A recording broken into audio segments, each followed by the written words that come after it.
Friends, welcome back 3R classes. घटनाचक्र पूर्वावलोकन हम लोग देख रहे थे।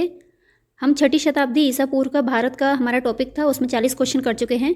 आइए बिना टाइम वेस्ट किए हुए आज की अपनी क्लास को शुरू करते हैं। आज का पहला क्वेश्चन है, मालवा क्षेत्र पर मगध की सत्ता का विस्तार निम्न में से किसके शासनकाल में हुआ था? मालवा क्षेत्र पर मगध की सत्ता का विस्तार किसके शासनकाल में हुआ था? राइट आंसर होगा शिशुनाग के। पुराणों के अनुसार मगध नरेश शिशुनाग ने अवंती मालवा को जीतकर मगध साम्राज्य में मिला लिया था। अगला क्वेश्चन है, मगध में नंद वंश का संस्थापक कौन था? मगध में नंद वंश का संस्थापक कौन था? महापद्मानंद। मगध पर शिशुनाग वंश के पश्चात नंद वंश का वर्चस्व स्थापित हुआ। नंद वंश का संस्थापक महापद्मानंद अथवा उग्रसेन था। पुराणों में महापद्मानंद को सर्वक्षत्रांतक और अप्रू परशुराम कहा जाता है। अप्रो परशुराम कहा गया है। मगध का कौन सा सम्राट अब अप्रो परशुराम के नाम से जाना जाता है? अभी हमने देखा महापद्मानंद, नंद वंश का संस्थापक। वाराणसी को निम्नलिखित में से किसने अपनी द्वितीय राजधानी बनाया था? इसका व्याख्या देखेंगे। 6ठी शताब्दी ईसा पूर्व में वाराणसी काशी महाजनपद की राजधानी थी, जिसे हर्यक वंश के शासक बिंबिसार ने कौशल नरेश प्रसेनजीत की बहन महाकोशला के साथ विवाह करके दहेज के रूप में प्राप्त किया था। इसी प्रकार अजातशत्रु के समय प्रसेनजीत ने अपनी पुत्री वाजिरा का विवाह अजातशत्रु से करके काशी के ऊपर उसका अधिकार स्वीकार कर लिया था। कालांतर में शिशुनाग ने जब गिरिव्रज, जिसको राजगिर कहते हैं, इसको अपनी राजधानी बनाई, शिशुनाग ने अपनी दूसरी राजधानी वैशाली को बनाई, तो उसने अपने पुत्र को वाराणसी का उपराजा नियुक्त किया था। अतः दिए गए विकल्पों में ये स्पष्ट नहीं है कि वाराणसी को अपनी दूसरी राजधानी किसने बनाया था। उल्लेखनीय है कि उत्तर प्रदेश लोक सेवा आयोग ने इस प्रश्न का उत्तर शिशुनाग माना है। नंद वंश के पश्चात मगध पर किस राजवंश ने शासन किया था? मौर्य वंश ने, जो चंद्रगुप्त मौर्य था उसका संस्थापक। मगध के नंद वंश की स्थापना शिशुनाग वंश का अंत करके की गई थी। नंद वंश में कुल 9 राजा हुए थे। नंद वंश के अंतिम काल में जनता से बलपूर्वक धन वसूलने तथा छोटी छोटी वस्तुओं पर भारी कर लगाने के कारण जनता शासकों के विरुद्ध हो गई और चारों ओर घृणा एवं असंतोष का वातावरण व्याप्त हो गया। इसी का लाभ उठाकर चंद्रगुप्त मौर्य ने चाणक्य के सहयोग से घनानंद की हत्या कर नंद वंश का अंत कर दिया। इस प्रकार नंद वंश के तत्काल पश्चात मगध पर मौर्य वंश का शासन स्थापित हुआ। इसके उपरांत शुंग, कर्ण, गुप्त आदि ने शासन किया। प्रश्नानुसार निकटतम सही विकल्प हमारा ए होगा। राजा नंद का उल्लेख करने वाला अभिलेखीय प्रमाण कौन सा है? खारवेल का हाथी गुम्फा अभिलेख। गाइस, क्लास पसंद आ रही हो तो प्लीज़ इसको लाइक एंड शेयर करिएगा। कलिंग के चेदी वंश का सबसे प्रतापी शासक खारवेल था। इसके विषय में जानकारी का प्रमुख स्रोत इसका हाथी गुम्फा अभिलेख है। नंदवंशीय शासक महापद्मानंद द्वारा कलिंग में नहर खुदवाए जाने का उल्लेख इस अभिलेख में किया गया है। अतः यह नहरों की जानकारी देने वाला भी प्रथम अभिलेखीय साक्ष्य है। कौन सा? खारवेल का हाथी गुम्फा अभिलेख। निम्नलिखित मगध राजवंशों को कालानुक्रम व्यवस्थित कीजिए। राइट आंसर होगा हमारा ऑप्शन नंबर बी। सबसे पहले हर्यक वंश, उसके बाद में नंद वंश, फिर मौर्य वंश और उसके बाद शुंग वंश। याद रखिएगा, हसीन माशुका से इसकी ट्रिक याद रख लीजिएगा। हर्यक वंश का टाइम पीरियड था 544 से 412 ईसा पूर्व। नंद वंश 344 से 321 ईसा पूर्व। मौर्य वंश 321 से 184 ईसा पूर्व और शुंग वंश 184 से 75 ईसा पूर्व।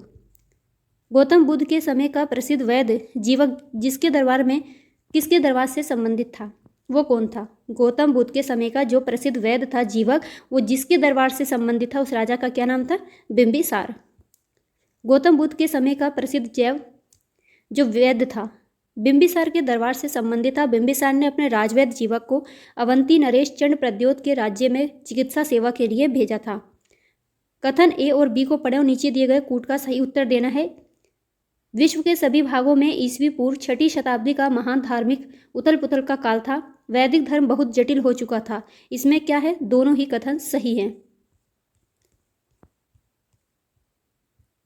ईसा पूर्व 6ठी शताब्दी में उत्तर भारत की मध्य गंगा घाटी में क्षेत्र में अनेक धार्मिक संप्रदायों का उदय हुआ। अनेक मत तथा दर्शनों के प्रादुर्भाव ने बौद्धिक आंदोलन का रूप ग्रहण किया। विभिन्न मतों को मानने वाले सन्यासी परिव्राजक घूम घूमकर अपने जीवन दर्शन का जन समुदाय में प्रचार तथा एक दूसरे के दर्शन का खंडन भी करते थे। ये भी महत्वपूर्ण है कि इस प्रकार के बौद्धिक आंदोलनों के प्रमाण अन्य देशों में भी मिलते हैं। चीन, ईरान तथा यूनान में पुरातन मान्यताओं को चुनौती देने वाला क्रमशः जो चीन में था वो था कन्फ्यूशियस, ईरान में जरथुस्त्र तथा पाइथागोरस आदि थे। वैदिक धर्म बहुत जटिल हो चुका था। मंत्रों की शुद्धता और यज्ञों पर बहुत जोर था, जिससे पुरोहितों का महत्व अत्यधिक बढ़ गया। यज्ञों में बहुत धन व्यय होने लगा तथा पशु बलि को भी बढ़ावा मिला। काल्पी नगर किस नदी के तट पर स्थित है? जो काल्पी नगर है वो यमुना नदी के तट पर स्थित है। काल्पी नगर उत्तर प्रदेश के जालौन जिले में स्थित एक नगर या स्थान है। ये यमुना नदी के तट पर स्थित है। प्राचीन काल में ये कालप्रिया के नाम से विख्यात थी। समय के साथ नाम संक्षिप्त होकर काल्पी हो गया। ये 4वीं सदी में राजा वसुदेव द्वारा बसाया गया था। सूची 1 को सूची 2 से मिलाना है। कुरु, पांचाल, कौशल और वत्स। कुरु ये किसकी राजधानी थी? इंद्रप्रस्थ की। पांचाल, कौशल और वत्स, इसका मिलान देखेंगे। कुरु पहले का 4 से मिलेगा तो हमारा सही आंसर होगा इसका बी।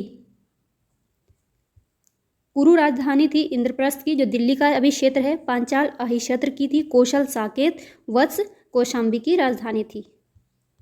सूची 1 को सूची 2 से मिलाना है। मत्स्य जनपद है, कुरु है, शूरसेन है, अश्मक है।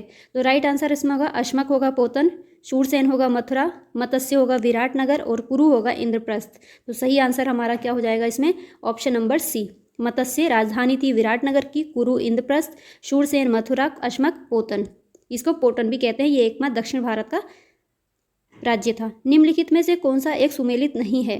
कंबोज जिसकी राजधानी राजपुर और हाटक थी, अश्मक पोटन या पोटिल, शूरसेन ये कौशाम्बी की नहीं है, ये मथुरा की राजधानी थी, कौशल श्रावस्ती की राजधानी है। राइट आंसर हो जाएगा सी। कंबोज राजपुर हाटक, अश्मक पोतन या पोटिल, शूरसेन मथुरा की राजधानी थी, शूरसेन मथुरा और कौशल साकेत या श्रावस्ती। वर्तमान उत्तर प्रदेश में भारत के प्राचीनतम 16 महाजनपद में से कुल कितने महाजनपद स्थित थे? राइट आंसर होगा 8 महाजनपद उत्तर प्रदेश में स्थित थे। देखिए अभी हाल ही में 2021 में पूछा हुआ क्वेश्चन है ये आरओ का। 6ठी शताब्दी ईसा पूर्व के दौरान के 16 महाजनपदों में से कुल 8 महाजनपद वर्तमान उत्तर प्रदेश में स्थित थे। इनके नाम इस प्रकार है: कुरु, पांचाल, काशी, कौशल, सूरसेन, चेदी, वत्स और मल। इनको याद रखिएगा, ये पूछ भी सकता है इनमें से कौन सा उत्तर प्रदेश में नहीं था। फिर से देख लीजिए, कुरु, पांचाल, काशी, कौशल, शूरसेन, चेदी, वत्स और मल। इन 16 महाजनपदों का उल्लेख बौद्ध ग्रंथ अंगुत्तर निकाय में किया गया है। निम्नलिखित में से कौन सा कथन प्राचीन भारत की श्रेणी व्यवस्था के बारे में असत्य है? श्रेणी व्यापारियों कारीगरों का संगठन थी। उत्पादित वस्तुओं की गुणवत्ता और कीमत संबंधी श्रेणी द्वारा निर्धारित की जाती थी। श्रेणी अपने सदस्यों के आचरण पर भी नियंत्रण रखा करती थी। श्रेणी व्यवस्था उत्तर भारत में प्रचलित थी। इसमें से कौन सा गलत है? ये ऑप्शन नंबर डी गलत है, बाकी सारे ये सही हैं। तो सही आंसर हमारा हो जाएगा विकल्प डी। प्राचीन कालीन भारत में एक ही शिल्प अथवा व्यवसाय करने वालों के समूह को श्रेणी की संज्ञा प्रदान की गई है। इनके उद्भव का एक महत्वपूर्ण कारण उत्तर वैदिक काल में उद्योग धंधों का स्थानीयकरण था। श्रेणियां देश के व्यापार वाणिज्य का संचालन, वस्तुओं की गुणवत्ता व कीमत निर्धारण के साथ साथ अपने सदस्यों के आचरण पर भी नियंत्रण करती थी। उत्तर भारत के साथ साथ दक्षिण भारत में भी श्रेणियों का प्रचलन का उल्लेख मिलता है। गाइस आज की क्लास में इतना ही है। मिलेंगे इससे आगे की क्लास में अपने अगले टॉपिक के साथ जो होगा यूनानी आक्रमण। तब तक के लिए अपना ख्याल रखिए, पढ़ते रहिए, कामयाबी ज़रूर मिलेगी। बाय। वीडियो पसंद आए तो प्लीज़ इसको लाइक एंड शेयर करिएगा।